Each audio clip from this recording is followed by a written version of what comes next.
Hello दोस्तों, आज के इस वीडियो में हम तिरंगा का इतिहास के बारे में कुछ रोचक जानकारी जानेंगे। विजयी विश्व तिरंगा प्यारा, झंडा ऊंचा रहे हमारा। तो चलिए दोस्तों शुरू करते हैं। हमारे राष्ट्रीय ध्वज इंडियन फ्लैग का एक स्वर्णिम इतिहास है। भारत के राष्ट्रीय ध्वज तिरंगा में समय के साथ कई बदलाव हुए हैं। 22 जुलाई 1947 में आज़ादी से पूर्व तिरंगा का राष्ट्रीय ध्वज के रूप में स्वीकार किया गया। 26 जनवरी 1950 में संविधान में इसके वर्तमान स्वरूप को अपनाया गया था। दोस्तों, स्वामी विवेकानंद जी की शिष्य सिस्टर निवेदिता ने पहला ध्वज बनाया था। इस झंडे में लाल और पीले रंग की पट्टी थी। इसमें इंद्र का ब्रज, कमल का फूल भी बना हुआ था। राष्ट्रीय ध्वज को सर्वप्रथम कोलकाता के ग्रीन पार्क में 7 अगस्त 1906 को फहराया गया था। यह शुरुआती ध्वज था जो वर्तमान स्वरूप से भिन्न था।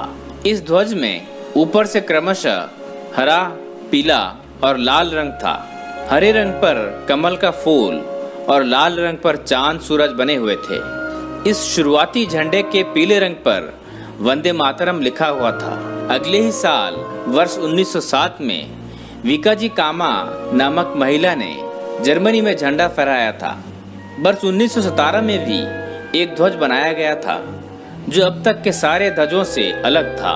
इस झंडे में 5 लाल पट्टियां और 4 हरे रंग की पट्टियां थी।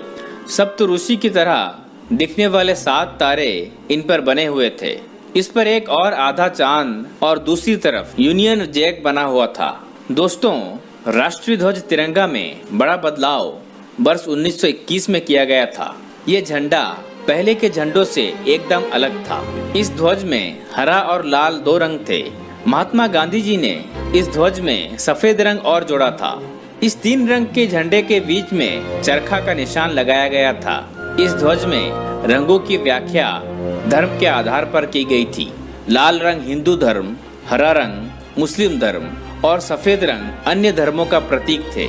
वर्ष 1931 में एक नया झंडा बनाया गया जिसमें लाल रंग की जगह केसरिया रंग लिया गया। इसमें केसरिया सबसे ऊपर, बीच में सफेद और नीचे हरा रंग था। सफेद रंग की पट्टी पर चरखा बना हुआ था। कांग्रेस ने इस झंडे को अपने आधिकारिक झंडे के रूप में अपनाया था। इस ध्वज को पिंगली वेंकैया ने बनाया था।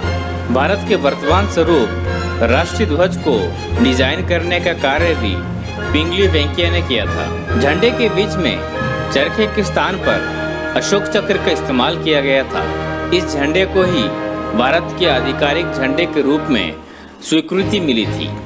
संविधान में स्वीकृत राष्ट्रीय ध्वज को लाल किला पर 16 अगस्त 1947 को सर्वप्रथम फहराया गया था। तिरंगा झंडा के तले प्रत्येक भारतवासी अपने प्राण निछावर करने के लिए तैयार है। इसे देश की एकता का प्रतीक भी कहते हैं। तिरंगा हमारे लिए सम्मान और गर्व का विषय है। दोस्तों, सबसे बड़ा और ऊंचा तिरंगा झंडा फरीदाबाद में स्थित है। हमारे तिरंगे के निर्माण और फहराने के विषय में कुछ कड़े नियम बने हुए हैं। भारतीय मानक ब्यूरो ने इसको बनाने संबंधी नियम बताए हैं। ध्वज में इस्तेमाल होने वाला कपड़ा केवल खादी ही होना चाहिए। तिरंगा से ऊपर और दाएं किसी भी प्रकार का झंडा नहीं होना चाहिए। सूर्यास्त के समय राष्ट्रीय ध्वज तिरंगा को उतारना अनिवार्य है।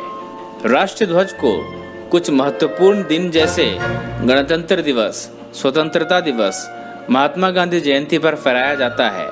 एक विशेष ध्यान देने योग्य बात यह है कि तिरंगा फहराते हुए केसरिया रंग सबसे ऊपर होना चाहिए। भारतीय ध्वज तिरंगा में 3 रंग होते हैं। पहला रंग केसरिया होता है जो शक्ति का प्रतीक है। यह बलिदान और साहस को दर्शाता है। दूसरा रंग सफेद है जो शांति का प्रतीक है। तीसरा रंग हरा है जो हरियाली और खुशहाली का प्रतीक है। इन्हीं 3 रंगों से मिलकर हमारा प्यारा ध्वज तिरंगा बनता है। तिरंगा ध्वज के बीच में अशोक चक्र बना हुआ है। यह गतिशीलता का प्रतीक है और राष्ट्र की निरंतर प्रगति को दर्शाता है। अशोक चक्र सम्राट अशोक के बनाए सारनाथ स्तंभ से लिया गया है। इस चक्र के अंदर 24 तीलियां हैं। अशोक चक्र सफेद रंग की पट्टी के 75% भाग पर है। तिरंगे की लंबाई और चौड़ाई का अनुपात 2.3 है। इसे आयताकार भी कह सकते हैं। इस ध्वज को लहराने के लिए लकड़ी या लोहे की रॉड का इस्तेमाल किया जाता है।